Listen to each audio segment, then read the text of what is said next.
what's going to be? How's it hanging? How's it happening? Because you guys know this is Kevin from the Chord Progression Podcast. Hey, everybody, we're already halfway through September. It is September 15th, and we had a band back on the podcast in August called Everybody Gets One. Now, apparently, this band gets a little bit more than one because their bassist, Don, is also part of a band called B-Side Story, and we can talk some fun stuff around there today. Before we get started, I want to thank support for this podcast. So first off, I want to thank Manscaped. Yes, I want to thank Manscaped for support because I've been using them since the pandemic hit because I was running outside, biking outside, keep my cardio up during that shutdown, and I got big legs.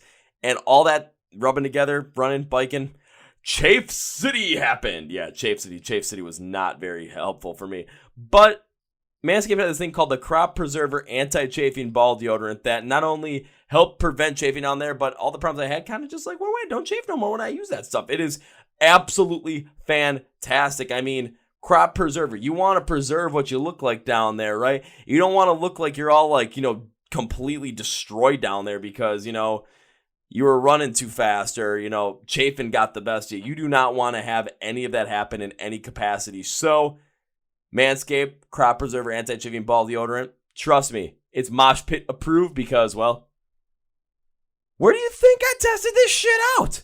In a freaking Mosh Pit. You guys know that if you want to go get some of this stuff for yourself and basically make sure you got the best smelling and best least chafed boys down there, go to manscaped.com and pick yourself up some Crop Preserver Anti-Chafing Ball Deodorant and use the code CPP at checkout to get 20% off and free shipping on your entire order. Thank you, Manscaped. We are also sponsoring the When We Were Hungry Music Festival happening out in Las Vegas, October 20th and 21st of 2022. Pancakes in the Pit, Memes and Dreams. We had Will and Mal from the festival back in the podcast in April to basically tell you guys that this thing was absolutely legitimate. You're not going to want to miss out on this. So, you don't want to because take a look at that lineup right now. Headliners include Black Flag and Secondhand Serenade. We had John on the podcast, Secondhand Serenade. He's all excited about it. But take a look at some of the other bands that are on the bill that we've had in the podcast that include Modern Day Escape, Outlier, Palisades, Along Came a Spider, Saving Vice, Varsity, The Medic Droid, the original ASD, Scarlet Drive,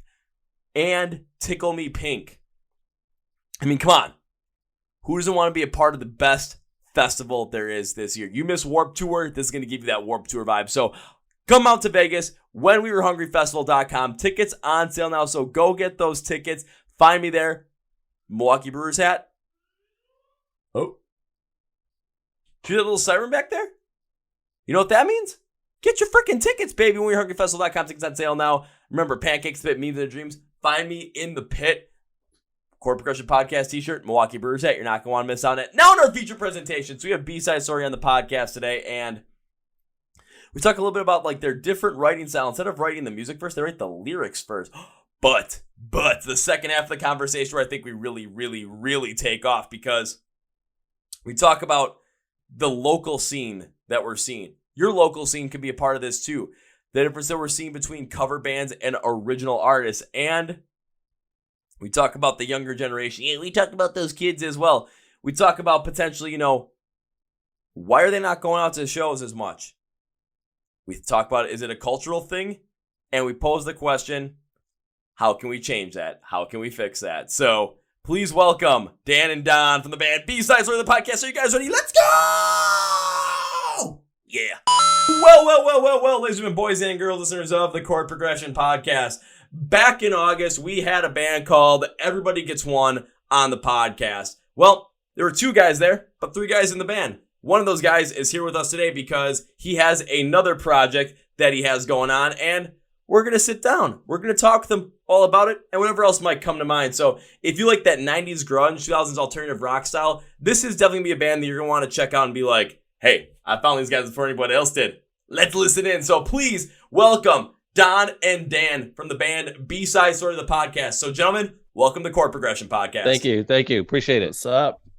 Hey, guys, having a good time so far today. Internet problems ain't going to keep us down today. So, how's everything going in your world at this moment? As you know, music is just flowing right now. Yeah, I'm keeping busy between multiple bands we're all in. So, I mean, music, like I said, it's just flowing for us right now.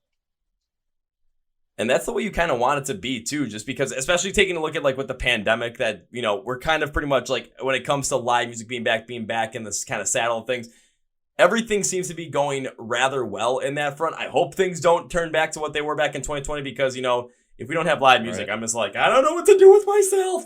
Yeah, I so agree. hoping for the best and hoping to keep the train rolling. 100%. I agree with that. It is. So kind of looking back at this, so I kind of want to get a little bit more to know about B-Side Story. So what was the whole entire idea to create this band, to create this project, and to go with the style of like this 90s grunge, 2000s alt rock style that you have become with? Yeah, so I'll jump in real quick, Dan. So obviously I'm in Everybody Gets One. I can give you a whole long backstory about the history of that band and the different names we used going into it. But you already did that, huh?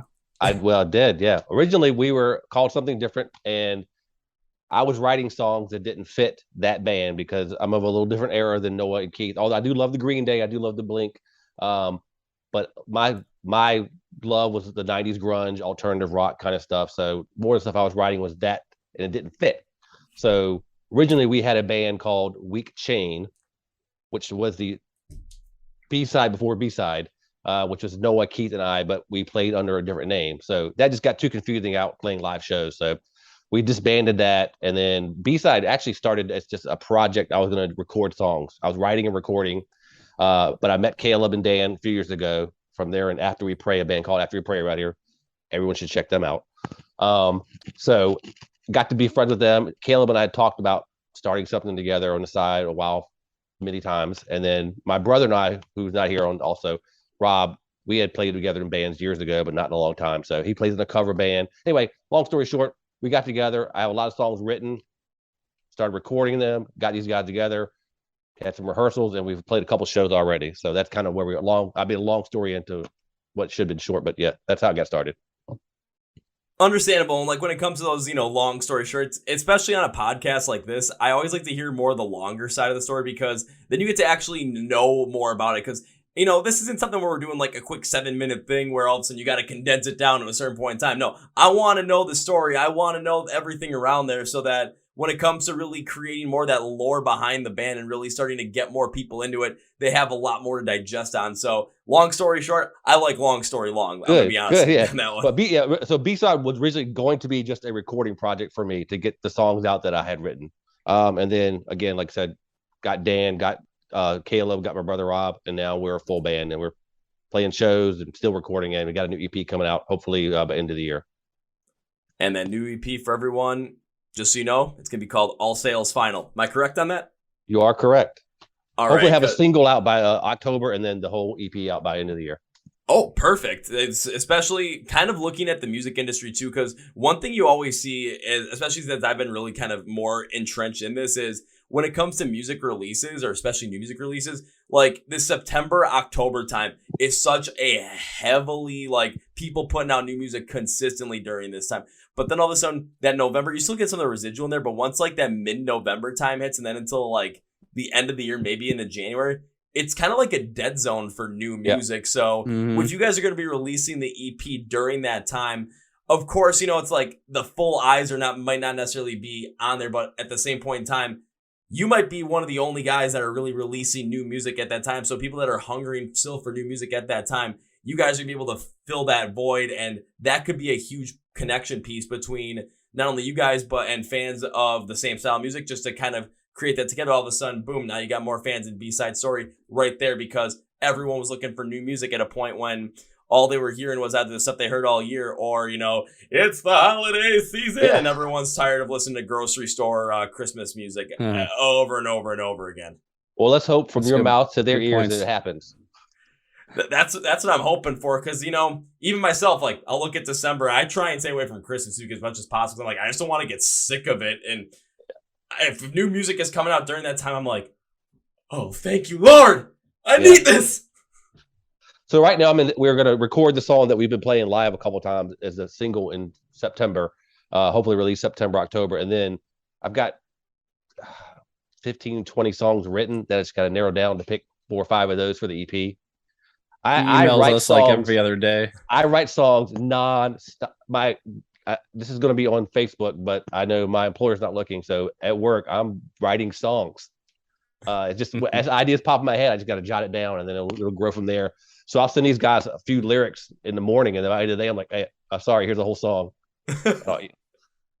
Yeah, it's like 10 in the morning. Oh, here's another one. Third song of the day from Don. Oh, don't worry, Don. I know that exact same feeling when I'm at my full-time job, because I know my employer doesn't look at this either. So it's like, okay, I've got nothing going on there. Oh, I've got more bands I can bring on the podcast. I got more research to do on that, or I got more episodes I gotta edit, put together, make like all the content for. Oh, let me just turn my chair this way and just get going. All of a sudden, it's like, wait, how did you pump this? How do you pump these episodes out in 2 days? I'm like, because I had nothing to do at work, so I was doing this instead. Right. Yeah. No, I mean, I've got stuff I should be doing, I'm sure, but it's like when the ideas pop, I gotta jot it down like right away. Like I'll think of songs in the shower, and as soon as I get out of the shower, I'll grab my phone and I'll record the vocal just so I'll have it down so I can type it down later or write it in later. So yeah, creativity waits for no man. Yeah. Absolutely. And I believe I think it was actually Joe Rogan who said something about this, like with his whole comedy and stand-up stuff. If he thinks of an idea, it's like immediately, no matter when it is, could be out to dinner with his wife, with his kids, could be in the middle of like literally just like watching someone do a comedy sketch, could be just in the shower, could be waking up at 3 a.m. from a dream and getting an idea. It's like, don't wait to like, oh, I'll record this and like kind of get an idea after this set or after I'm done with dinner or after I wake up, because you're not going to remember exactly what it was. If at all, you're going to remember it. So you want to get it right then and there so that, you're able to pick back up on it at some point later when you actually have time to really dive into it. But you have that remembrance of like, or that file of just, this is what I was thinking of at that time. This is what the inspiration came from. Now, all of a sudden, when you listen back to it, you have that, recall ability to remember what you were inspired by and then really run with it. Yeah. And I'll absolutely, I'll have ideas on the way to work sometimes. Like I'll see something or I'll hear something on the radio that spawns an idea, and I'll just pull my phone up and I'll just say it into the phone. Because a lot of times I write differently than a lot of musicians, because I know a lot of musicians write the music first and then they build the lyrics around the music. Most of my stuff is written lyrics with a melody in mind first, and then I go back and put music that fits to it. And why do you go about it in that different sort of way? I think because lyrics come easier for me. It's easier for me to write lyrics with a melody than it is for me to sit down and come up with a song on guitar, which I'm not a great guitarist anyway. So to come up with a full song and then say, oh, how do I fit a melody and lyrics into this? I can build the chord structure around my melody more than I can build a melody around a chord structure. That's pretty uncommon though, right? I think most musicians I talk to, because I've asked other people on songwriting tips, and always get, I start with music. Noah writes everybody gets one stuff. He writes a riff, writes a music, and then he'll go back and put lyrics to it. That's what I think Caleb would say the same thing for the most part. I think because a lot of my lyrics are usually inspiration driven. So it's something I saw or something I'm going through or someone I know is going through. So I'll come up with almost like a poem really first, with the melody to a poem, and then I'll put music to it. Did you know that's how Silverchair's Neon Ballroom was written? It was a bunch of poetry that Daniel Johns had written after Freak, and then he was going to do like a solo album or something, or an offshoot thing, and the band was like, no, this is good stuff, but let's collaborate and like write music around these words. So that's why that album it's one of my favorite albums, because it's so the structure and the syntax of the songs is very atypical. The phrasing, for like that genre of music, and I think it gave them a lot of creative like outlet or barriers outside of the genre that they were mostly functioning in, because it was like coming from a completely different like starting point than where they had been before. Yeah, I mean, it can pigeonhole me sometimes, because I have written in my mind, I've got this heavy riff Godsmack sound going on with this song, and by the time it gets pen to paper and we play it, it's Nickelback. It comes out differently than when it was in my mind. So sometimes I gotta be careful with that, because you get stuck in that Nashville number system 145, and then I'm playing pop punk all of a sudden. So, but just because chord structures don't pop in my mind, lyrics with a meaning and a melody always pops in my mind first. So I just jot it down, and then or I'll sing it. In the I'm phone. just I'm just envious of anybody that can write songs, because I just play what other people write, because I don't have a conception of But you play it well. how to do any of that. Oh, Well, hey, you come up with the drum parts. That's writing. sure. What the? I just hit things into the rhythm of what other people spend a lot more time and creativity crafting. I'm Well, just a drummer boy. You're much appreciated. I can hear melody and stuff in my head, but I have no idea how to transpose it into anything. You know? Well, and my stuff is a lot. And now we're just going to tangent. Like even the lyrics I sent you, Kevin, that one, and I'll do this to Dan and I'll send lyrics to them, and then half the day I'm like, oh, I redid these lyrics. Here they are again. Yeah. I've already changed that song like 3 times since I sent it to you. Oh, really? I've redone the lyrics 3 times, yeah. And it'll change it 2 or 3 more times before it actually becomes a song. First thing I want to say, that's cool too. Like, oh, go ahead. Oh, go ahead. No, go ahead. My bad. Oh, I was just thinking because, like, I have a background in writing, but an awful lyricist and poet. Like, I don't think in terms of that kind of output. I'm much more of like it's the story and structure than I am about like I don't know, the imagery and feeling and things that are expressed through like concise word phrasing and stuff. I'm really envious of people that have that natural talent too. Well, one thing I kind of think about that too is, especially talking with many other musicians through this podcast and just being able to kind of dive deep into their writing process, which of course, we all know that Don's process is different than the norm, because most time when bands write music, it's that the music always comes first and the lyrics always come afterwards, because what a lot of those artists do is once those like the riffs and then the drum patterns and everything kind of is put together, they end up listening to that and seeing where the emotion is coming off from those sounds, from that structure, and then they build their lyrics and their songs off of that, so that when it comes to the music is already built out, the music is there, but now you're giving lyrics to really drive home the emotion that the instrumentals are really bringing forward. So it's like listening to, I'm trying to think of a good example. It's like listening to the song Above My Head by the band Polaris, a metalcore band out of Australia. There's a certain type of guitar tone in the chorus which just adds so much more of this. It's a little bit higher pitch, but it adds so much more of this like feeling of just inner pain to it. And you listen, and all of a sudden you look at the lyrics, and it's all about just kind of like being overwhelmed and just wondering if you can even carry on anymore. Like if you're like you're so far and above your head that with anything else that's going on, where you're wondering if it's still worth it to continue on or just to kind of give up and just no longer be anymore, pretty much. Right.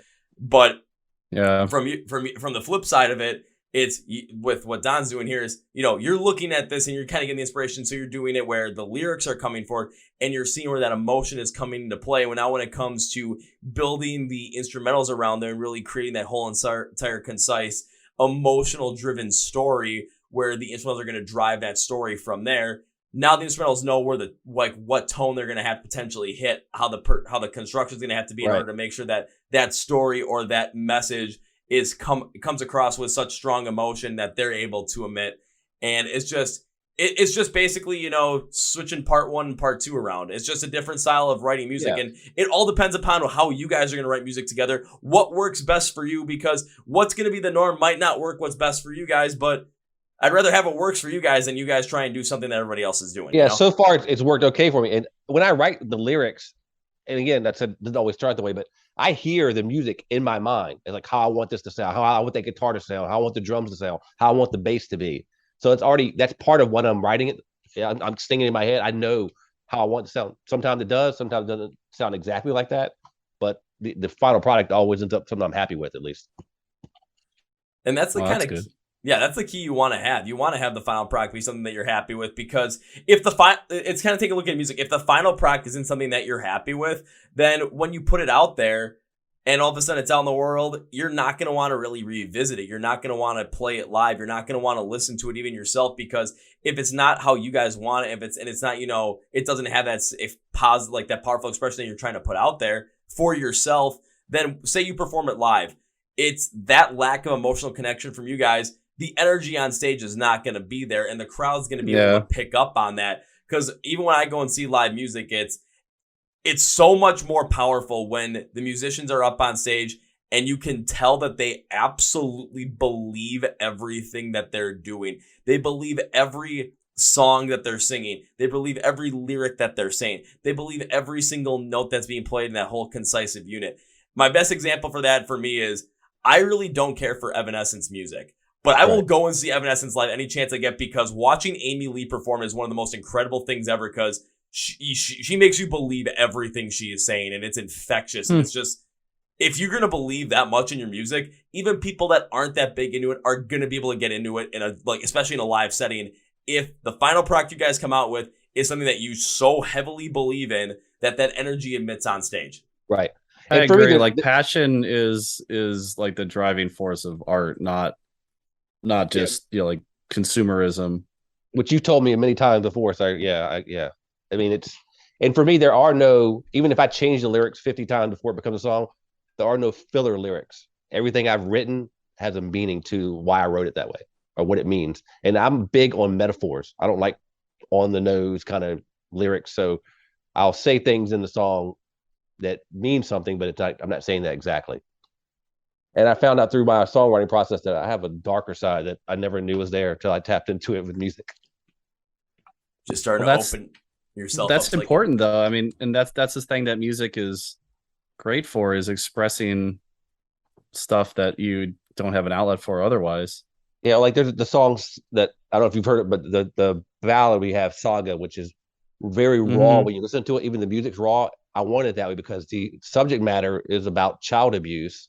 I've never been through that, but I put myself in that place when I wrote the song. So how would I, as that 3-year-old, a 10-year-old, 18-year-old child, have felt, when you were going through this as a child, and at the end of the song, when you kill your father because of what he did to you, I try to put myself in that mindset, even though I'd never been through that. So, and that's a powerful thing to really admit, especially from that aspect. And there's another band that I'm good friends with. I have in the podcast, and they wrote a song similar to something like that nature, where, again, looking at a father figure where things weren't gone very well, and the lead singer, he has a great relationship with his father. It was just the song, there was something that inspired him to write that song, and it comes through so powerfully when you listen to it. It's when you're able to put yourself in that position and just really dive deep into it. That's when the power of that music comes out, and you're able to let a lot of that emotion out.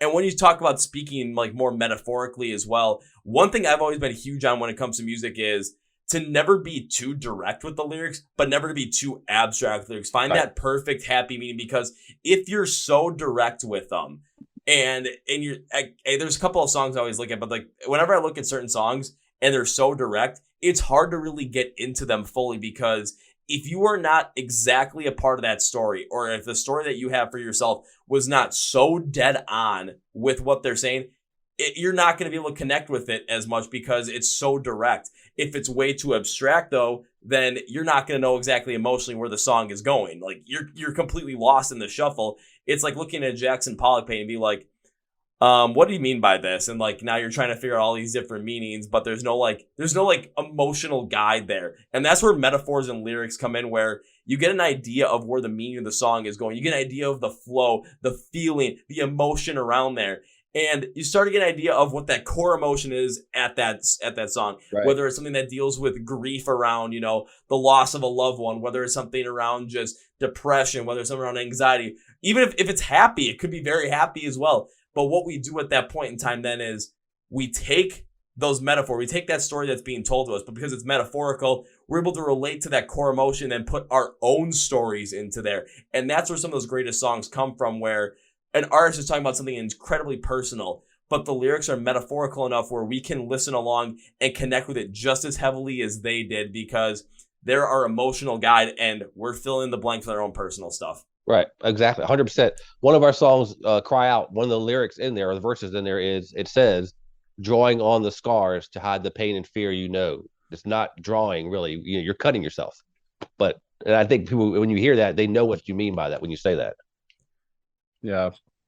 Oh, absolutely. Because even thinking about, going back to when I was in high school as well, because it was, a couple of kids had been doing that. kids that this is a way to cope with pain, to cope with whatever they were going through, and kind of think about drawing on scars. Like even instead of just taking it one step further and literally actually drawing on them to kind of find, like, as a metaphor to kind of distract away from the pain, to kind of make what they had gone through and kind of put a different twist on there so that emotionally they could get through that day. They could get through that week, and they could potentially get to that next step. And of course, as they get old, the scars are going to remain, but it ends up putting more of a positive twist on it of, as you get older, you might be doing a lot better. Those scars are going to remind you of potentially stuff that happened bad in the past, but they also can remind you of where you once were and where you are now and how much you've grown within that time frame. Right. Which now I just said that, Dan, I've got a cutting theme for some reason, because the new song Paper Cuts and Memories we just did is not about paper cuts. But so I gotta change that. People are gonna think I'm morbid or That's something. how he introduces it. I do. Yeah, the song Paper Cuts and Memories. It's not about paper cuts. See him on stage. The song's Paper Cuts and Memories, not about paper cuts. And like just take like a sheet of like printer paper, just crumple it up and then like throw it in the crowd. Yeah. Yeah. And then, of course, just have something funny like on the paper that says official Dunder Mifflin paper, because that's right. So exactly. There's gonna be like at least like half the crowd's gonna be fans of The Office. They're gonna look and be like, "Oh my god, look what I got!" If they're not, I don't want them there. Well, unfortunately, I'm not gonna be able to go and dress up as Kevin Malone then. So darn. Could imagine just all of a sudden you guys just having like an Office theme like show. I think Don would be who would you be, Don? I hadn't thought the creepy guy. Not that you're creepy. You already said it now, it's too late. Oh god, he'd be Creed. Creed, yeah. I can see Don being yeah. Creed. I mean that as a compliment though. I'll take it that way then. I'll be Pam. That's what I was thinking. Have him sit in the back. I was literally set up his drums at a little reception desk. Yeah, exactly. Yeah. I was an administrative assistant a long time ago. I used to answer phones and fax things. I can do Pam. That would be hilarious. All you're missing on stage then is you need someone to be Michael Scott, and then the other person really doesn't matter. Maybe if maybe throw in a like a Dwight in there. Who would be Dwight in there? Maybe Rob. Rob could, or Rob could be Dwight. Who would Caleb would be Kevin. Yeah, Caleb would be Kevin. Or Daryl. Now that would be interesting, especially just that collection of characters, like you guys dressing up as those characters on stage. If you guys are doing a Halloween show, there you go. There you go. I think we just totally figured it out. Oh, Stanley. Oh man. Oh, you know who would be a good Stanley? It would be Caleb. We should do a Halloween show and do that. See, now I'm assuming all of a sudden I'm down. I'm assuming there's gonna be a Halloween show in Virginia now that's going to feature you guys, and of course also everybody gets one, and just seeing all the random crazy stuff. Here's going to be Don coming out with you guys playing, looking like Creed, just having a good time. All of a sudden everyone gets one, comes out, and he's going to have like some gigantic like pink wig on. That's right. And like a torn up Blink 182 shirt, just and Jenko jeans, just looking like full on ridiculous. Full on, yeah. Well, and we should at some point dress in the era of music that we play. Well, that's another thing with this band is that, I mean, not that you already don't. Well, yeah, I kind of do, but people always ask, like when it was Weak Chain, now it's B-side. They would always, what is your genre? I can't really, because you're kind of all over. But it's a little bit of everything I grew up listening to and loving. So it's like a melting pot of. It's like, I don't know if you guys are old enough to remember this, but remember 7-Eleven, you go there and they would call it a suicide drink. You mix a little bit of everything. Yeah. That's what B-side is. So it's a little bit of rock, heavy metal rock, not heavy metal, but pop to your hair metal. A lot of grunge, a lot of alternative. It's a little bit of everything. So it's a mixed bag. Some hard rock. There's no real. It's all rock, but it's just different parts of rock. I'll say one thing you guys could do too is if for some reason you can get your hands on one of these, like find like one of those old, fountain machines like you just find at any restaurant, and just like literally have it on stage and literally have just like instead of like Pepsi, Mountain Dew, All the Sierra different, Mist, just yeah, the have different, different genres Oh, on there. Be like, yeah. you want us to describe our music? All of a sudden, literally take a cup and just fill it up with yeah, each. fill it up. There you go. That'd be perfect. That'd be a good cab cover. It should be just different beers. Each one's a different beer. You just mix them all. See, now I think that would definitely be more of like that suicide drink kind of thing. So I'm thinking like, okay, we're gonna mix. Let's mix. First off, we're gonna get some Coors Light in there, and then we're gonna get a nice, heavy IPA. Now let's get like that St. Bernardus AB12 in there. Gotta get a little Guinness. Here comes the peanut butter porter, There you go. and that nice grapefruit beer that we had over the summer, and top it off with a White Claw. There you Alrighty, enjoy. There, that's B-side. You forgot the Jaeger. No, I didn't forget the Jaeger. I'm not going back to Jaeger again, man. They'll never take me back. Too many Jaeger bombs caused me to not sleep for 2 straight days. So, Wow. not Ugh. going back. Ugh. I was also only 19 at the time, and it was finals week for my last semester of my freshman year of college. Yeah. And I was up for now 2 straight days because of a lot of Jaeger bombs in one night. And I took 2 finals on no sleep for 2 straight days. Whew. It's okay, I passed. Somehow. Okay. Oh, thank God. Somehow. I gotta add that in there. Somehow, yeah. To this day, I still don't know how I did, but one thing I do want to ask when it comes to like the style of music, especially because Donnie said like, especially when what you've been into, you kind of got a little bit of hair metal, you got that 90s grunge, you got the alternative rock, some rock stuff in there. How did you get into all this stuff? Like really when you were growing up, like what drew you to this kind of music? It's different points of my life. Now I'm gonna probably date myself or so. I mean, when I was young teenager, I was into the hair metal. It was fun. It was something cool. Then when the grunge stuff came out, the Nirvana, the Pearl Jams, it hit me at a point in my life where I had a girlfriend. We broke up, so I was feeling that when that music hit. I was feeling that emotion of depression and just life sucks kind of thing. So that got me into that. And then just working in a music store, I got exposed to a lot of different bands, a lot of different types of music. And then I just progressed as it went along. Like right now, I'm a huge Octane Hold fan. on, what music store? Peaches Music and Video. They're no longer around. Long time ago. Peaches. They went out of business. Where in Richmond? Yeah, Richmond. Yeah, I worked in the one in Colonial Heights, Okay. then Richmond. These mean nothing to you, I'm sure, Kevin. Colonial Heights is like wherever that is. But yeah, that was great too because I got exposed to a lot of music, got a lot of free CDs there when CDs were still a thing.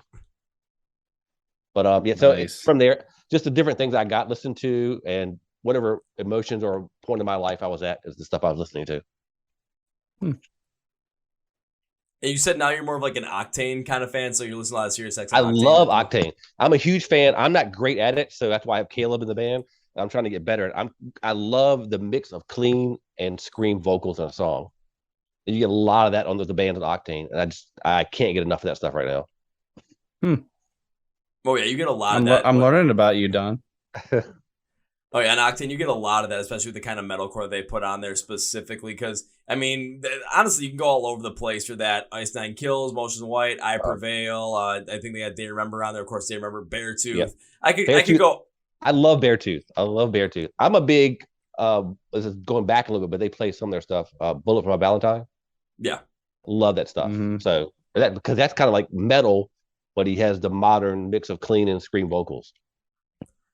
yeah, and when it comes down to stuff too, because I mean, when I was growing up, like I never liked anything with like screaming vocal, unclean vocals. Hated it. The only person that could actually kind of stand that had that kind of style when I was younger was Chester Bennington from Linkin Park. Yeah, but that was like the gateway. I think a lot of into it. people felt that way. Yeah, it was the gateway to get into it, and then all of a sudden, for myself, it was like, I started this whole entire project, and I'm like, okay, let's do some album reviews. This looks like a good one to try. Architects Holy Hell. Oh, yeah. And that's when I picked up. I'm like, I'm not into the unclean vocals, but I'm starting to pick up on like how they just drive emotion. I was like, my God. Yeah. But It's when it's done though, like going back to what you were saying earlier, because like I agree with everything you guys are saying in context of what we were saying earlier about how the authenticity and like passion and drive behind it. Because there are some bands that it just feels more of like a stylistic choice that have the doesn't have the substance to it. And you know, and it's just kind of like any genre, like a reason I don't like a lot of death metal is or black metal is because it a lot of it is more, to me at least, comes across as more like an aesthetic or like stylistic kind of choices. Like there's no emotion being expressed through slam, in my opinion. It's more like, you know, it's about how brutal it is, which is has its own place. It's fine. But like you guys have been saying, like I'm way more into the emotionality that comes out of music and songs, you know, regardless of genre.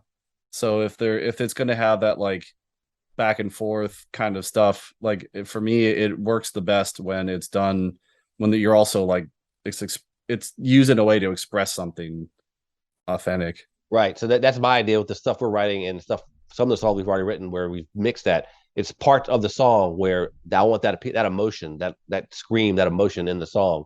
I can't stand songs where it's the whole song just nothing but scream or growl. I can't. It's too much for me. But even though I was younger, I couldn't stand rap rock. But now, if it's mixed in right, I'm cool with it.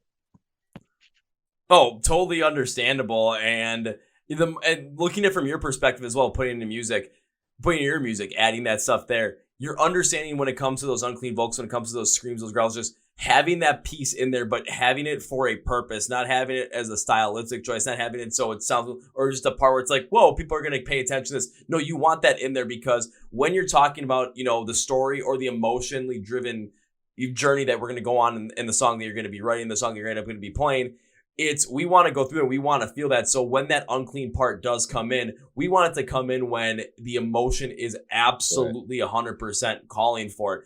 I mean, that's kind of how I got into it too. Like, again, listening to that Architects Holy Hell album, because it was all about them losing their guitarist, Tom Cyril, and going through the grief process of that. Yeah. That's how I picked up on it. I'm just like, okay, I may not fully like it just yet, but now I've got a much like deeper understanding of it. And then starting to listen to other bands start doing it, I'm just like, now I'm really picking up on it. And now when I go to concerts, if I go to a show and there's a band that's on there that does not have unclean vocals on there, it does seem kind of weird to me because I'm just like, I'm used to throwing down now and really feeling it. But it also depends on like there is a band, Volbeat. Yes. Super clean vocal, but it just fits with what they play. And I love that band. Have you ever seen them live before? Never seen them live. Would love to, but I love their music, and I love his vocals. I saw him at Knotfest 2019. How did that go? Especially because just kind of seeing how the lineup was for Knotfest 2019, because you had a lot of like the heavier bands, and you had Volbeat right before Slipknot. So I think it was Gojira.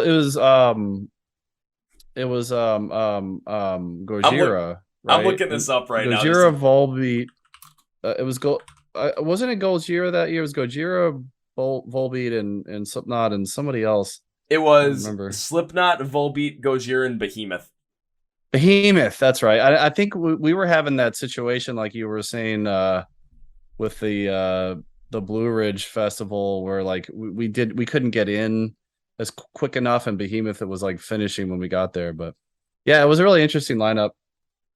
But that's kind of how we tend to do our shows too, because you know Don and I are in other bands, and they're slightly, you know, or heavily different in some ways, but we tend to like play shows together. So we'll have like the show that we debuted. Do you want to talk about that, Don? I don't want to.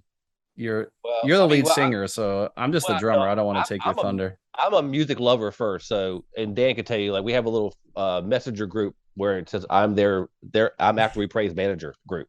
So I love music. We talked about that earlier. I love booking shows, and I love putting packages together, shows together. So I always try to put us. And we appreciate that because not everybody loves doing that. Yeah, when I can play, you guys can play. So here lately, no, but everybody gets one. After You Pray, B-side now, and then I try to mix a fourth band, and it's maybe a little bit different style. So It's a little bit for everybody that comes to the show to see. So that's kind of how our first debut show was. Which again, I'll tell everybody. I told them on stage, this band was 9 years in the making, 3 practices before his first show. So I give kudos to those guys for learning those songs in 3 practices. But that first show it was B-side, and then the other band, Caleb's in several bands, so he's in like this prog metal band. They're very like, I don't know, I would compare him to maybe like Opeth and like 7-bit long songs. Yeah, like they're long proggy with both clean and growly vocals, and Caleb's a singer in that band too, and so it was like rock band, pop punk. Who play? Oh, and then sorry, the metal band, and then Everybody Gets One played. So pop punk, and then After We Pray, which is more like we're like a grunge new metal kind of mix. So it's very eclectic. It's fun. So I like doing stuff like that. So if I wasn't playing music, I would be booking shows.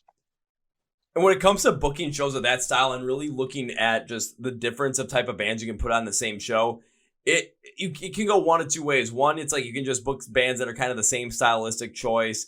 And like the fans, it's like you kind of go, you know what you're going to get. And if you're going there for one specific band, then you have a more likely chance to potentially like one of those other bands. But if you put something together that has more of that like all over eclectic kind of feel, the one thing I've been seeing is in order to make sure you do it right is the flow of the show and the flow of the energy from one band to the next really has to match up and make sense. And because because one example I remember was this was 2019. It was Beartooth, I Prevailed in A Day to Remember. Now Beartooth going first, just the amount of manic energy that they put up on stage, like that's really, really hard to follow. In comes I Prevail, they open up with Bow Down, so it does follow up, but then because they just released Trauma, there's a lot more coming off that, and the energy just didn't fit. So the show kind of hit this lull, and then A Day to Remember goes on. Day to Remember goes absolutely ape crazy. And I still remember that, and like I kind of always had a little bit of a sour taste in my mouth to I Prevail just because that flow just didn't feel right. However, earlier this year, I went to go see Kubla Khan play. So now we're going like straight hardcore right there. The headliner was Knocked Loose, so of course that makes sense. I missed that tour when they came Movements. The pop punk band Movements was playing in between the two of them. Oh wow! Now, like you guys can see, that doesn't make any fucking sense on paper. But going to the show and seeing it, just the fact that we're going from like hardcore slamming, and all of a sudden now we're going to pop punk, but we're having a little bit more of a faster pace to it. Everyone was grooving and getting into it, so the energy kept up. It was the perfect like transition period and a little bit of a rest for all of us before Knocked Loose. But I remember going to that and just the energy was still flowing. The energy of the show was still going. We felt that in the crowd. So when it comes to booking bands and like Don, if you're gonna be booking a lot of these bands for a lot of these other, bands you guys are all in and making those lineups, I always say this: you can easily make sure that this can be one of the best shows you guys have any year at any point in the year. But it's just the flow of that energy. You want to make sure that absolutely fits. Yeah, I agree with that. Yeah, I that reminds me, one of the most standout like weird flows that I've ever seen was this was like maybe back in 2000-ish. It was I don't remember who opened the show, but it was Soulfly was headlining, and they were just coming off of like they were pretty new after Roots, and so they were kind of like the big deal with Max Cavalera, and they they were very like groovy and bouncy, like this so much of that new metal vibe and energy. And the show, I don't remember who the opening band was, but the second band was Neurosis, which is like a doomcore band, and they were so slow that people were just like, it was just the wrong energy. They weren't bad, but people were like getting aggressively mean to them, like yelling at them and throwing things, and it was ridiculous, disrespectful. But part of it was a reaction to like everybody was all hyped up, and then it was just boredom, and then Hatebreed came on and exploded. But they've got to get the crowd back up again at that point. They saved the show, man, because people were like not happy, but it's Hatebreed and then Soulfly. That was killer. Yeah, it's just when you see something like that, and like when it comes to a show, it's and the band can be playing can be a fantastic band. Like the example I brought up, like I Prevail. I mean, fantastic band right then and there. Like I'm going to see them on their headlining tour, like in this like this fall, and I'm like, I can't wait to go and see because I can't wait to like feel that crowd interaction. Like I'm looking forward to it. But when it comes down to like that flow, it's like there might be people that get turned off from a great band just because they went to a show and that energy level just completely didn't fit. And the crowd just did not really care at that moment. And you picked up on that energy. So like that band that you were talking about is just, they deserve, to get like, the fans probably heckling them or yelling at them. Probably not. But it's just when it comes to the flow of the show, it's just the energy level got taken to such a place where they just were. It just kind of had that huge negative response. And that's one of the things you do not want to see happen at a show ever. All right, it's like with comedians, so they notes right now. Read the room. Yeah, you gotta read the room.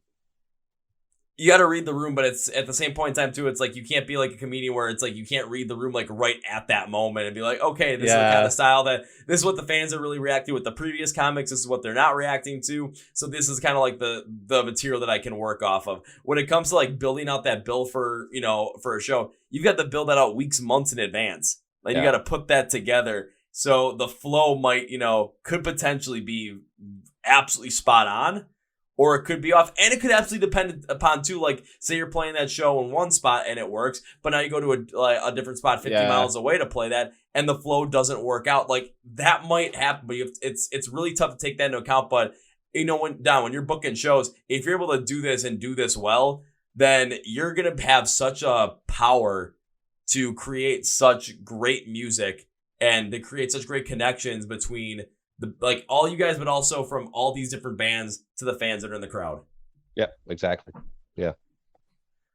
So shit, I'm gonna have to come out to Virginia to see this happen, like face to face, and like experience this myself. Then you should come. It'll be better than your Blue Ridge experience. Hey, as long as I don't have to have kangaroo camp, I think the aesthetic will definitely be better. Can you control the parking for us when you come? Yeah, right. It can be our parking attendant. I mean, I've got experience already. Just give me a little orange vest and flags, and I can just have some fun with it. And people be asking me like where to park, and all of a sudden you're just gonna be hearing a bunch of like Rise Against Blast in the parking lot. It's like, why is that blasting when that music's going on in there? It's like, I've got to park people. I can't really hear that, but I can hear this right now, so this is why we're playing this. Yeah. And all of a sudden there'll be a mosh pit inside. People come out, there'll be a mosh pit outside that I start, just for funsies. Well, let me ask you a question. So in your area, just for kicks, giggles, in your area, what is the scene like for original bands?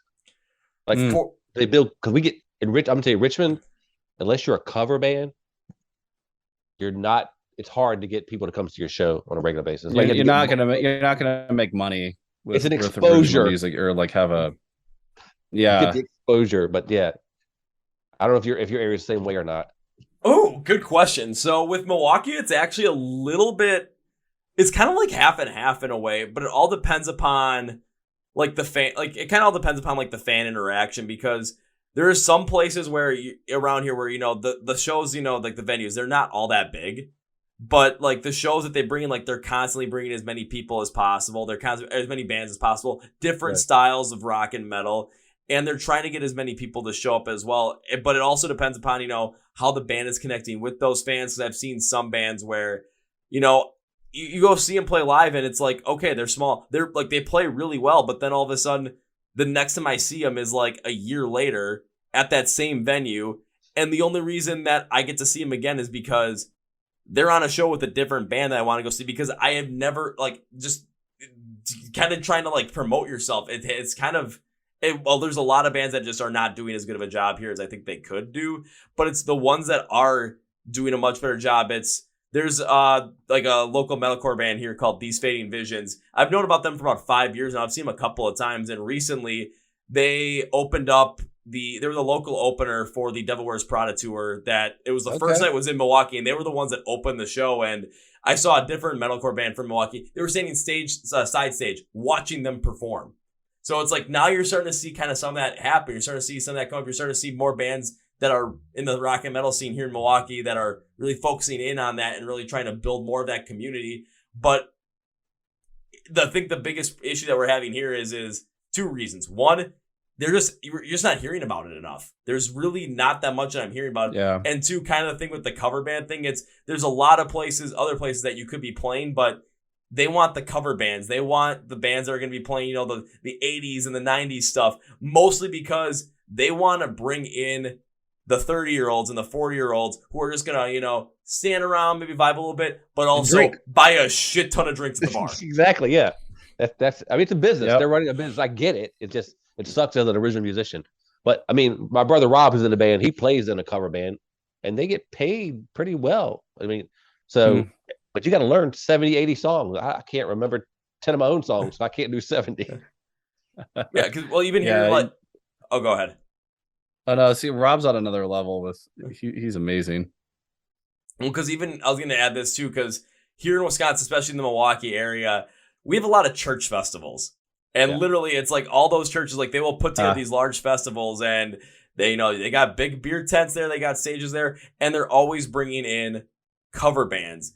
And it's like these cover bands, I'm hearing the same songs over and over and over again. I can't tell you how many times I've heard this one guy play Jesse's Girl by Rick Springfield. Oh, how many times? Or something, anything by Journey, literally any sort of like 80s pop rock, like this guy plays it.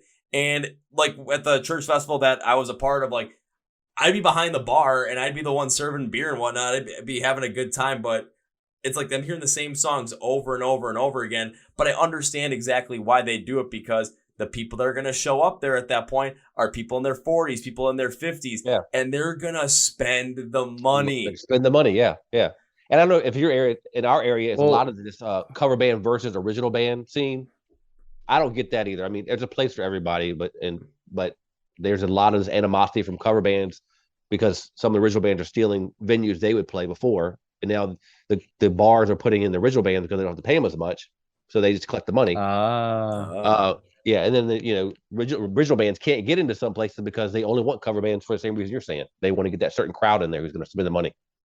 From what I've seen in Milwaukee, it's kind of that like the scenes have kind of been like separate on their own, where it's like the cover bands are going like certain places, the original bands are going certain places, and it's kind of just left to that. So there really is, I haven't really seen much animosity from that aspect here. But even for myself, I was thinking about this, like with that church festival, I'm like, what would have happened if I were like kind of like take over, kind of trying to book talent? And what happens if I would get like a band that is a little bit bigger, but has a good amount of, and has like a good, like really good original content as like a headliner kind of thing? What would that do? Yeah. And it pretty much have to be like, I have to promote the shit out of that thing. And, it's free entry because it's a church festival, but it's like, how do I get people to show up that are going to bring the energy? It's going to bring new blood in, so that we're constantly having this, we're not going to have, the same people show up every single year. So every single year, it's kind of like the same thing with the cover bands. Every single year, it's like the age of the people, they get older. Right. So they're going to start going out less. They're going to start spending less money. Like, there's a lot of different things. You got to recycle it. Yeah, you got to recycle it. But that's another thing I'm finding to have a little bit more of a troublesome too, where it's coming to recycle that stuff. What's going to happen, especially because when it comes to prominent cover bands, I want to get your guys' take on this. Right now, you look at the prominent cover bands that are playing, especially in the areas. I think it might be the same for areas mine. They're playing a lot of that 80s rock, 80s power, and 90s stuff as well. What happens when we get to the 2000s when, the popular style of rock at that time was like pop punk. But then that's kind of when rock and metal kind of went further back, and more of the pop and hip hop stuff came to the forefront. So what do you think is going to happen there? Like, I'm kind of curious to see what you guys think on this one. I'm not sure, because I know, again, we go back, I can experience because Rob plays in the cover band, and they majority play 80s metal, early 90s rock stuff, because that's the age group that's coming to see them play. So I don't know, 5-10 years from now, I guess the people who aren't, I don't know how that works 5 or 10 years from now. What do you think, Dan? The only thing I can think of is like I was at some event, like a kid friendly event because I have kids, and this was several years ago.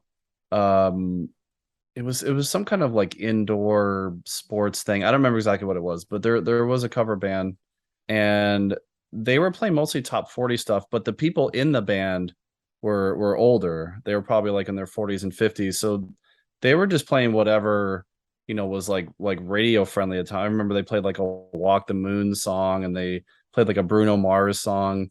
And then they would play like a couple karaoke, like Journey and Sweet Caroline and stuff, but it's kind of a mix of that. But that's what I think is like the bands they're gonna have to adapt to like the generation.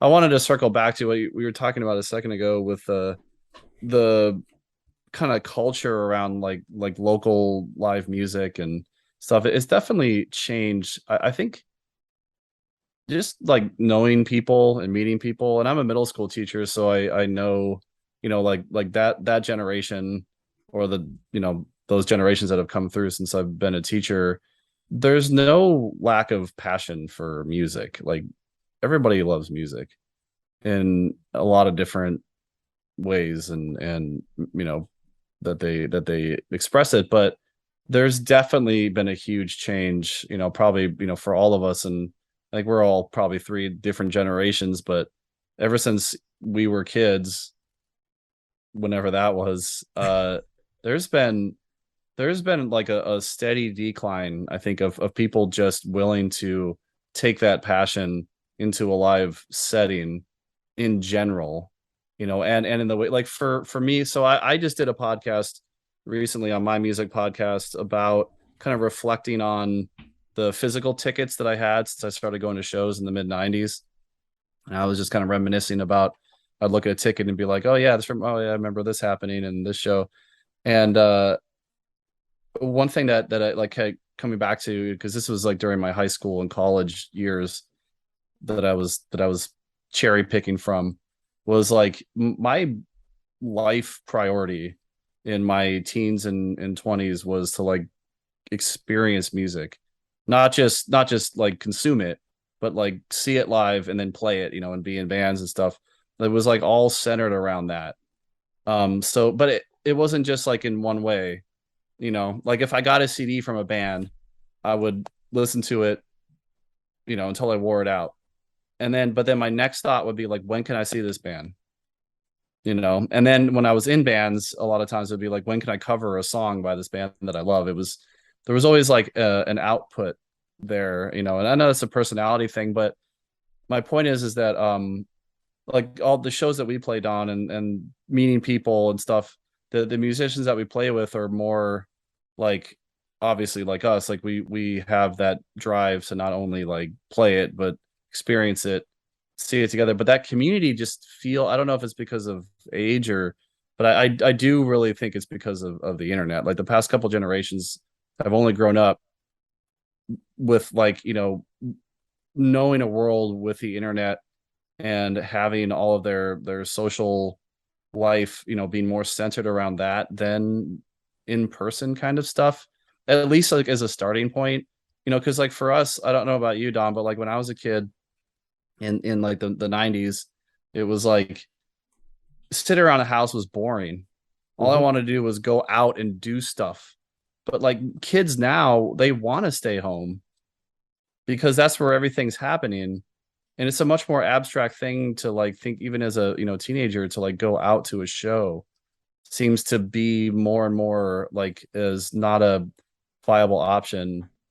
And it doesn't seem to be like an economic thing. I'm sure there's a book's been written about a lot of factors, but like that's just what like I've been contemplating, especially since I did that podcast episode. I've been thinking a lot about like where I was coming from. Was it just because I was, a music fan that I was like going to shows so much? Because like it's all I wanted to do.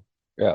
And I mean it still is. It's just that like there's a lot of other context in life that makes that a lot more, sporadic. But I don't know. I've been really curious about that. Like why? Because one thing we were talking about these venues is like, the bands the bands are expected to be the draw for the crowd. And there's a weird thing there because like I'm thinking about the kind of shows I went to, especially in the local like hardcore scene. And there was some other venues that were like under 21 friendly or under 21 specific. venues. There was a church in the town. This is outside of Baltimore. But there were, like in the punk scene, the underground metal scene, it didn't even really matter a lot of times, like what specific bands were playing. People on a Friday night, you would go to the local VFW or whatever it was, because that's where your friends were. That's where the music was. That's where the fun was. That's was something to do. You would go out and, and do stuff. And one thing to do, I guess, it sounds a lot like going back to earlier times, when people would go out to like the dance, Right. on like the Friday night, and there's somebody would be DJing with records, and everybody would be two-stepping around. Like, I don't know if that's even real. Like, you see it in movies and stuff, but it was like being social was also being like physically around people, and it was just the norm. But now I don't think that that's as common, especially for younger kids, because they're just not, it's just not part of like their daily lifestyle. It's like the first thing I want to do is like check on my phone or go online and see what my social life is doing. And I don't know if like going out and doing stuff is more of an afterthought. Yeah. What do you guys think? I having kids, I teenage kids, I agree. I know how that is. I mean, it's all about what's the electronic, the phones, anything, that's their connection to the world.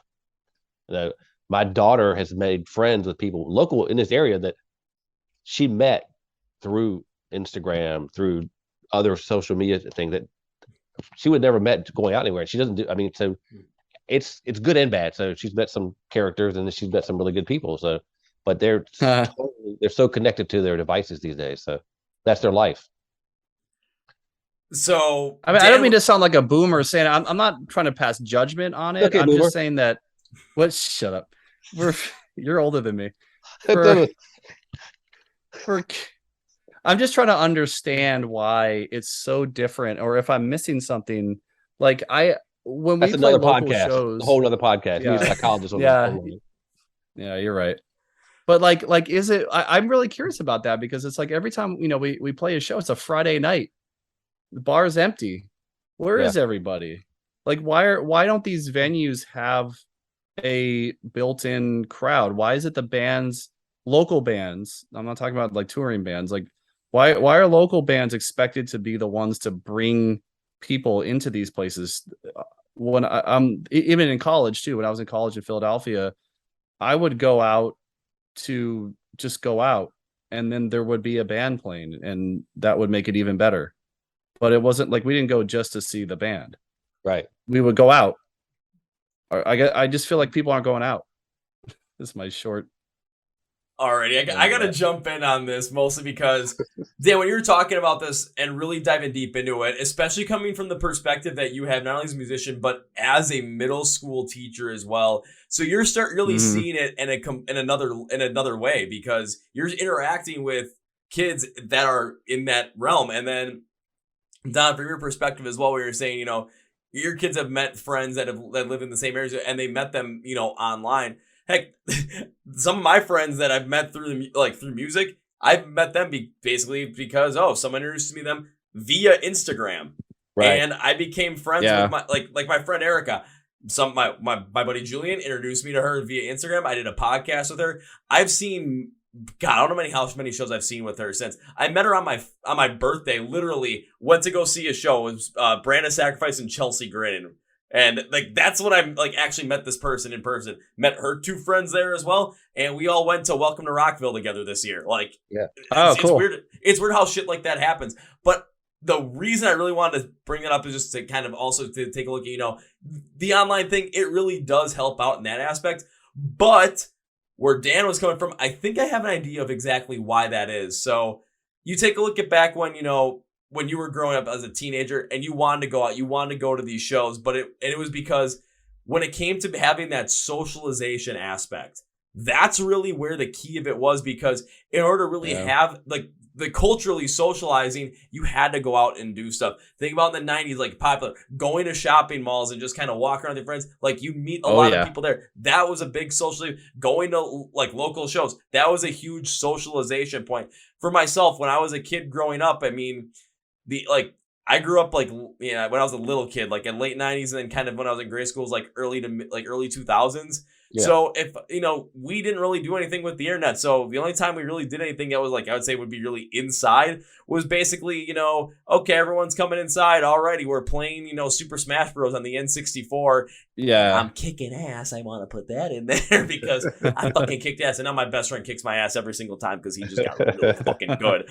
But the fact of the matter is, if the socialization part of it, it was you had to get together to do it. The cultural part of our youth was having to be together and to get that socialization aspect that we craved. Now, culturally, the socialization aspect is all online. Yeah. It's all in these online forms. It's on Discord. It's on Twitch. It's on connecting with all these other people in that realm. That's where the socialization really is. That's where it culturally is. So kids are staying at home because that's where the Wi-Fi is. That's where every single device is. That's where their computers are. That's where their gaming computers are, where they have this ridiculous setup that they probably either they spent a lot of money on or their parents spent a lot of money on. And to connect socially with their friends, it's like that's what everyone is kind of drawn to. So that's where everyone is. So playing shows on a Friday night and all of a sudden trying to get as many people out there, it's hard to get the younger generation out there because the main core of where they want to be social, where their socialization is, and where everyone else is socializing is online. It's not in the real world. They're not like having those real world experiences anymore. Granted, myself, I have to do some of that myself as well, just because of how many people I'm trying to talk to with this whole entire music thing and the whole entire podcast. But there's such a different connection when speaking about like the day before we shot this, I went to go see Bad Omens, Beartooth, and A Day to Remember. The amount of people that I saw in the pit that I have not seen in months, that I have no idea what the hell their names are, but I know every single one of their faces. Yeah. Like, that is like this whole entire like massive social family vibe that it's infectious.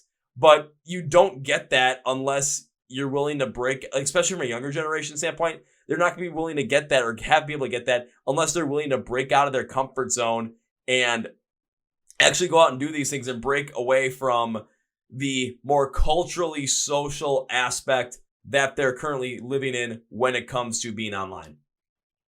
But I also, again, I don't want to like come across like a boomer with this whole thing. Like, I mean, back in my day, I not trying to like pass judgment on the way things are. It's just a curiosity to me because I feel like Don and I, we grew up, and it sounds like you did, too, where the internet wasn't what it is now, and it wasn't part of like our life and culture. So we remember like a time and how we interacted with it, before things are the way they are now. And it's like, I'm partially nostalgic for it, but also, just trying to kind of like adapt to this passion that's carried over from childhood, from early adult years of having that freedom and having that scene, to be a part of that scene, the rock scene and the live music scene, still having a passion for that, but trying to figure out how that fits into the way things are now, which is just different. And I'm trying not to get like frustrated and resentful of like, playing on a Friday night at a bar and, and it's pretty thinly attended, and because I don't want to blame the internet, I'm just trying to understand like how these things can still work together, because I think there's value in all the things. You need to stream all your shows live. Just do online concerts. I'm cool with that idea. I mean, and I love the fact I think the internet is an amazing communication and connection tool. Like, it's the most far-reaching, broad-reaching, form of communication that humans have ever had, and I think that's an awesome thing. Like, we're able to, like, we could stream a show. Richmond, Virginia can be seen in like, I don't know, Vietnam, Milwaukee. like, yeah, Milwaukee. Ooh, I don't know. Vietnam's probably more realistic, but yeah, I don't know. I'm just, this is all just like questions. I never have answers to this stuff. I'm just curious about like, how to like still carry that passion and that culture forward without just, you know, being all harumph. It's not like it used to be, because that's things change. That's fine. I'm, you know, I don't expect everything to stay the same, but I still think I just think there's value in live music and people being together. And a lot of us experienced that, you know, in every generation because of the pandemic, and how I mean, you see like movie theaters have bounced back. You know, Caleb works in a movie theater, and I was worried he wasn't going to have a job by the time that, you know, they opening that stuff again. But Top Gun Maverick just made more. It's like one of the top grossing movies of all time. So people still want to go out and do stuff, is my point. And I'm hoping that will translate back to local music, you know, right. and but let's also bring all the good stuff about internet connection too. Like you were saying, people that you you know, wouldn't otherwise like meet or know at a show if you hadn't already met them beforehand on Instagram or something. That just enhances the whole thing to me. Oh, it absolutely does. I wanted to just look this up. At the moment, what not counting for inflation, Top Gun Maverick is the 13th highest grossing film of all time. Isn't that amazing? In 2022, way to go, Tom Cruise. And that it's not part of like a Marvel franchise or owned by Disney. Yeah. It's just incredible. The one thing I do want to pick up too that you were talking about, Dan, was, you know, how do you keep this going at the, you know, kind of given, you know, things aren't the way they used to be. Of course they're not. I mean, things that like when you guys were growing up were not the same way that when I was growing up. And that's not the same way that people are growing up today. It's just, it's always completely different. But when it comes to the live music setting, the best way I can describe this for myself is, as an example, was the only like online streaming shows that I watched was because someone gave me tickets to it, was the 2 Falling in Reverse ones they did in like April of 2021. And like watching them on the screen, like the production, everything was really well done. It was really cool. I know Motionless in White did one at like a former insane asylum. Like they did a whole entire thing around there for a live stream show. Cool idea. But why watch both Falling in Reverse ones? That it was cool to watch, but there was something absolutely missing. Like there was something missing. But then I got to go see Falling in Reverse at Blue Ridge, and it was the last set I got to see. And the amount of just absolute insane emotion of everyone just going absolutely ape crazy in the pit. Me doing the Wall of Death for Popular Monster, being the only person on my side to actually go into 30 people, still fun as all hell. So it's just basically kind of the last question we can kind of ask before we kind of head out is, when it comes to that younger generation, how do we kind of like get them to experience what we experience and feel that to potentially create that social aspect that they see online now in that live show setting? Don, go. Is that open? Well, that's the $1 million question. I mean, as far as the music goes, we just keep putting out music. I try to be as active as I can on social media to engage people. I'm still learning it a lot about, you know, what you can and can't do, what you should and shouldn't do, what works, what doesn't work. So you're probably better at that than I am, Kevin. I mean, honest. I mean, Kevin, yeah, not you, Dan. No, not me. You're just a drummer. You're just a drummer. That's right. I don't know how to do anything but hit things. It's an ongoing battle. I tell Noah, and everybody gets one, is that, and he and Keith are they're great musicians, horrible at promoting music or booking shows. And we wouldn't play a show if it wasn't for me.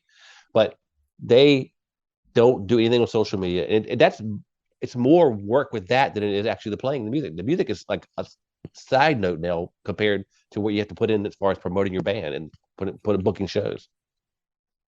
Did you hear that somebody, or there was a series of artists recently on, I don't know, it was like Twitter or Instagram or something, that were kind of complaining about that exact thing? Like, I don't remember. I think it was like Halsey or somebody said, I'm being pressured by my record company to like spend more time promoting myself on social media than actually doing my job and writing music. And being told that my job is actually self-promotion, not the music is kind of secondary. And it's like, what? I have a PR department. What are you talking about? Yeah, and other artists jumped on board and were like, we're saying the same thing. And I got to find the thread somewhere, but it was interesting. The music is the product. you've got to sell the product. Yeah. Which is the majority of your job, selling the product that you created. Yeah, it's just honestly, it's the way that the world works. But I think that's kind of a good thing we can kind of think about too. Is that $1 million question is how do we take the social aspect, the current cultural social aspect that the younger generation has online right now, and find a way to have that social aspect now drawn to the live setting, like a live show. Like, how can we pull that off? Because if we can, all of a sudden, local bands, man, they're going to be seeing, first couple of shows they have, they could be seeing 200-300 people show up. Just if we're able to make that, it's a huge undertaking, but the first place to start is to ask the question. Now that's when you get the ball rolling. That's when you get the mind moving. Yeah, it's true. And like even for the major artists nowadays, it's like used to be back in the day. They toured to promote an album. Now they make an album to promote a tour. Yeah, it's reversed. The music's made so you can go tour and make money because you're not gonna make money on the music. Just it's an insane world we live in. But I mean, we went over a hell of a lot today. So this was one where I with these podcasts, I never know how they're ever going to turn out. I know we're going to talk about the music at some point, but the tangents we end up going off of, that's where like I love to go into. And like this, what we just went into. Yeah, man, I'm thinking now, and it's like thinking about that question. It's what can I come up with, and how can I potentially help out as many bands as possible that are in that smaller local scene, to get to that point where they can take that social aspect that kids are seeing online and have that social aspect and have that cultural significance come back to the live show. When you figure it out, DM me because I could use it. Oh, when I figure it out, I'm probably going to do a whole podcast episode with like as many people as possible just to share and get everyone's thoughts on it. So we'll have like he's going to become like a record company consultant or something if he figures that out. Hey, you know what? You should do a podcast is with multiple bands at one time. Like talking about everything. I've thought about doing that, but I've never actually gone forward with it. So I think the main reason I haven't gone forward with that is because that would take a lot of coordination. But challenge like a round accepted, table of a round table discussion. Challenge accepted. I like that idea. So we'll see what I can do closer to the end of the year. Because I've got a lot of stuff coming up September already in October. So there might be one where all of a sudden you guys come back in November and we just go off on this with like 20 other people here. Yeah, exactly. Well, I mean, I appreciate you having us on, and it looks like things are going really well with your podcast. So kudos to that, man. Keep it up. I'm going to keep it up. I'm going to do like Limp Bizkit. Just keep rolling. There you go. Rolling. And well, gentlemen, as we bring this podcast to its conclusion, one thing I would like to do is give you guys a chance to say whatever you want to say, plug whatever you want to plug, promote whatever you want to promote at the end of the podcast. So Dan and Don, the floor is yours. First, I just want to promote all the bands that we're in. Obviously, B-Side Story. Everybody gets one. I'm the bass player. Dan and Caleb play for one of my, I would say they are my favorite local band in this area. Everybody, I mean, After We Pray, New Grunge, you should check them out. If you haven't listened to their stuff yet, check it out. It's Praey. Exactly. So after we Praey.com. Pray. Yeah. So check them out for sure. Other than that, we got going on. We got EP coming out. I'm going to book a few shows in between. It doesn't, mess up with the other band's schedule. So that's where I am. And the only other thing I got is I'm a media producer and stuff on my own right. And you can see all my stuff at breathingunderwater.us. Perfect. Well, good thing that, I end this podcast by saying three things. And the first thing is take a listen to hear, what these guys just said, where you can find them, where you can, support B-Sides, and where you can support all these other bands as well. Like, that's a great amount of stuff that you can do. But I also studied economics in college, so I know a thing about incentives and convenience. It's going to take time to have to look up all this stuff on your own, right? And you're going to be like, oh, I don't want to do that. That's not convenient. Can you cut down that time? So let me do all the work for you. Go to the description of the podcast, say find B-Side Story online. You're going to see links and labels for socials where you can listen to music, stream their music, all that kind of stuff when it comes out. On top of that, all the other bands that they just mentioned, all their stuff's going to be down there as well. So you're not going to have a chance to miss out on any of them. I'm doing all the work for you. All you have to do is click on the link and it takes you right there. I'm doing all the work. Come on. Help me out there. Much appreciated. Hell yeah. Now it's time for number 2. Gentlemen, whenever I've guests on the podcast, I enjoy having on the podcast. I tend to make a certain promise as a way to say, 1, thank you for being on the podcast. Thank you for taking the time to do this with me because this is my favorite thing to do. And It just makes me happy you guys took the time to, talk with me for a little bit. On top of that, Same. also is a way to say I want to continue to support the band. So my promise to you, gentlemen, it does not start out with if. It starts out with when. When implies this will happen. We just don't know date or time yet. So when I can see B-Side Story perform live for the first time, it's a when. My promise to you, gentlemen, is this. First round's on me. All right. So I remember this is recorded, right? This is recorded. It'll be online. It'll be on YouTube. You can reference the video. It'll be on Spotify, Podcast, iHeart Radio, Amazon, and a bunch of other streaming platforms that I'm not even aware that I'm on, but I know I'm there. So awesome. It'll be on the internet. You'll be able to find it and reference it and be like, Kevin, you owe us one. I'm going to be like, yep, I already know. Yeah. What do you gentlemen want? Awesome. So as we bring this podcast to its conclusion, I cannot say goodbye in all good conscience because I made the promise to you gentlemen. And on top of that, now I got that roundtable idea coming in my head. Give me a couple of months. All of a sudden, you guys might get a notice message. Hey, do you guys want to join in on this whole entire thing and just make this giant, massive roundtable and just see what happens? Yeah, that'd be awesome. Love it. Absolutely. So this can't be goodbye. Too final. Too much closure. No. This is going to be, I'll see you guys later. See you soon. Well, folks, this is my interview with Dan and Don from the band B-Side Story. Once again, you can find all their stuff on their social media platforms. You can find their music online as well. And go and check out all the other bands that they're in as well. One includes Everybody Gets One. We've had in the podcast before. So go script for the podcast. Here it says find B-Side Story online. Links and labels for everything for you to go and check out so that you can be like, yeah, I want to check this stuff out. Boom. Go right there. Check it out. Let's have a blast. Let's have some fun. And let's get into this band because Kevin told you to. Now, please be sure to follow along with the Chord Progression Podcast on Facebook, Twitter, Instagram, and TikTok for all your, know what's coming up. Find those wacky, crazy videos, the supercuts of the podcast, everything like that. Please subscribe to the podcast on whatever you're listening to this on. Spotify Podcast, iHeart Radio, Amazon, whatever crazy platform you're listening on, because I know around a lot of them that seems something I don't know. And be sure to subscribe to the YouTube channel as well, where you can watch these podcast videos and get the supercuts of the podcast as well that you get on TikTok as well. So if you are subscribed to the podcast, seriously, thank you. I mean, this is my favorite thing in the world. I want to make sure that this is something I get to do for the rest of my life, and your support means the world to me. So thank you very much.